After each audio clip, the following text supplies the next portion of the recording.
Now, the third area that I said I would talk about is competition. And folks, this is an area that everyone seems to have misnomers and somewhat misguided understandings about what's important in that area. First of all, most people, one of their first questions after asking how much I can make is asking, well, what about all the competition that's out there? Let me tell you something, folks. You find a business that no one else is doing, there's no other concepts involved, and they don't have any locations and you don't hear any talk about it, and everyone is thinking about whether or not there's going to be ever anything developing in that business, and there's not even any consumer demand for it, so as a result there's no competition. When you hear about that opportunity, run straight for the door, make sure you keep your wallet ahead of you in the door. Because the reality is, folks, who wants to get into a business that's selling something that nobody else wants to buy? And if there is a demand for the product, and you do have a concept that works, and there is a real sense that this is something that consumers want and consumers will buy, then you're going to have competition.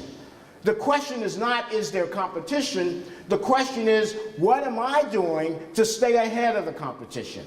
That's the important thing. But don't let the fact that there is competition out there in that business deter you from getting involved. If anything, the more competition there is, the more incentive and motivation you might have to make a determination that this is the business for me. Carl Karcher with Carl's Jr. made a fortune doing nothing but going around finding out where McDonald's and Burger King were opening so he could open Carl's Jr. within a block or two of where they were. 20 years ago, I bought Johnny Rockets into Canada, hamburger-themed restaurant concept. Ron Teitelbaum, the owner of Johnny Rockets, he told me this story. He said, you know, Carl, when I first opened on Melrose, my first store, you know what people said? Oh, gee, that's just what we need, another hamburger place. Well, 5 years later, with 40, 45 open that I had now pretty much done and rolled out the concept, he said, well, Carl, I guess they were right. I guess that's just what we needed, was another hamburger concept. The point is that if he had just listened to the fact that there was competition, then he wouldn't have been in the business. And another thing, folks, don't let the naysayers stop you from doing what you want to do. Everybody's going to tell you, that'll never work, it's going to fail, you can't do that, no chance. All right? And you'll be sitting there again, year after year. You do not ask your neighbor if you can make $1 million, because if he knew, he wouldn't be your neighbor. It's that simple, folks. You have to remember that. That's very, very important.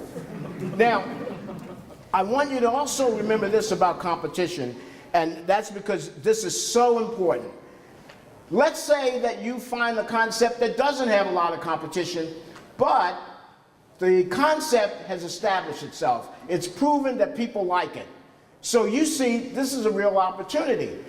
Well, even if that was the case, and you can be the first one to open in Markham or Richmond or in Ottawa or in Montreal, and that's fine to try to find where there's areas where you can go in and be the first, but don't think for a second, folks, that you're going to stay the first, the only, in Richmond and Markham, in Ontario and Ottawa, in all these places, because very shortly, after a while, the other competitors will come in, or a brand new competitor will come in that industry. Because if it's really a good business, you will not be without competition to start.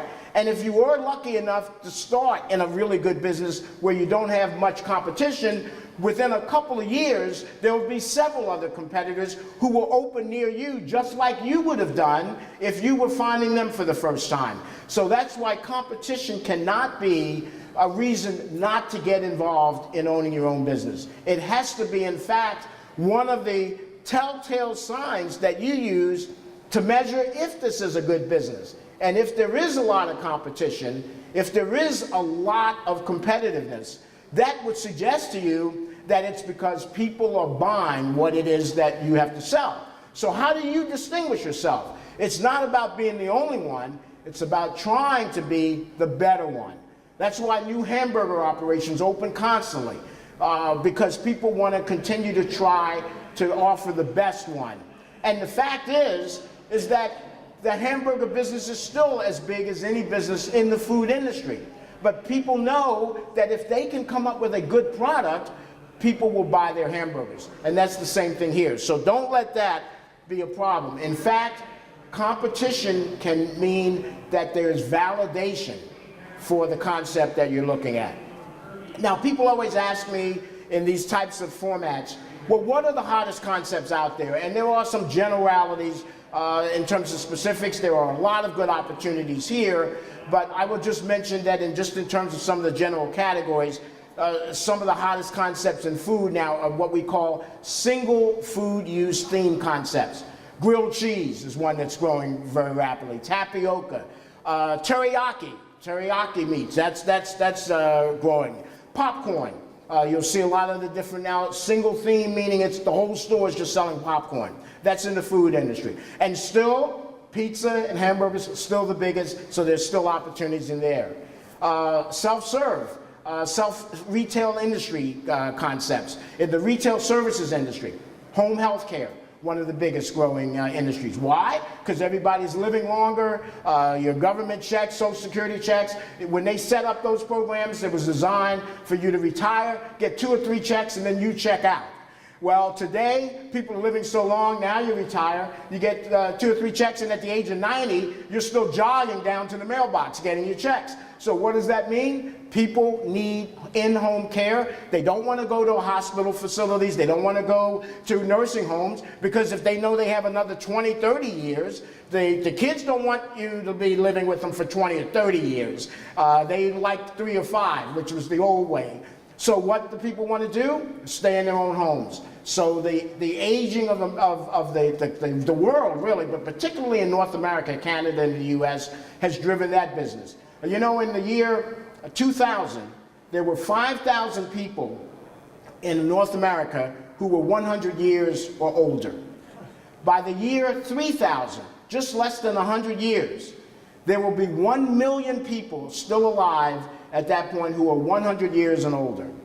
Unfortunately, none of them are in this room right now today, but that's okay. We can manage that. But the point is, aging is taking place at such a rapid rate that there are a lot of needs that have to be met. So that is a hot area as well. And then, of course, in the self-serve industry, in the dessert industry, no question about it. Right now, yogurt is one of the hottest industries, regardless of whether I'm involved with it or not. It's an $8 billion industry in the US and Canada, $8 billion. So there's certainly enough yogurt out there for you to carve out a niche for your business if you wanted to open one. But you also have other treats. Smoothies, still doing very, very well. So there are a number of opportunities like that in that field. There are plenty of opportunities here that are related in some way to the categories that I just mentioned, and it's certainly up to you to look at them, evaluate them, but not trying to find out how much I can make, or not trying to see which one has no competition, and certainly getting back to the point of making sure that you're motivated to be your own boss. The question is, once you become your own boss and you buy a franchise, my sort of closing theme to everyone when I talk about that is, don't let them off the hook. Now, what does that mean? It means when you buy a franchise, you pay a franchise fee, and you're supposed to be getting support, training, and guidance. Once you commit to that, you have to follow the program. If you're not going to follow the program, why did you buy the franchise? Why didn't you just go out on your own and try to open your own business? And you know the answer to that is because you're better off with a team behind you, with the support that the franchisor can give you. But once the franchisor gives you that support, don't discard it. Don't say it won't work here, because you then have let them off the hook. And what does that mean, bottom line? It's very simple. If I'm the franchisor and you have taken our program that we've put together, operations manuals, design guidebooks, training, and you've discarded it, then you know what I can say to you? Listen, we have a program for how to run this business. We don't have a program for how you're running this business. So consequently, you can't hold me accountable because you're not doing well, because you didn't follow the program. Folks, don't ever give a franchisor that advantage. Follow their program, follow their guidelines, and that way, if there's a problem, at least you will be able to hold them accountable because you follow their program. As soon as you start veering off on your own, you've let them off the hook, and you've already made your investment, so that was another big mistake on your part. And finally, folks, have fun with whatever you're doing. You didn't just trade in 15 or 20 years of a job you didn't like to take on another 10 or 15 years of a business that you don't want to run. And make sure it's something that you enjoy, that you're going to be motivated to do. At least with the job, at the end of the day on Friday, you were off for a couple of days. Now that you have your business, you're not off after Friday. You're on duty Saturday and Sunday. Make sure it's a business that you enjoy. That's really important. Have some fun. And folks, you know, don't let other people keep you from doing what you want to do. Don't let mistakes that you make set you back so far that you don't come back the next day. Take something positive from every mistake you make, from every setback, and turn it into a positive for you. Learn something from your own mistakes. You will be your own best teacher. What all of us can do is give you measuring posts, guideposts that you can use, but you will have to determine, because you're adults, you're not in school, and this is a very serious investment that you're about to consider. And if you forget that, then remember it this way, because I always use it as my closing adage. It's very simple, folks, in terms of making sure that any mistakes you make, and there will be some, any setbacks you use to your own advantage. And that is very simple. If you're being run out of town, grab a flag, go to the front, and pretend like it's a parade. That's what you have to do, folks. Thank you very much. I appreciate you being here. Thank you.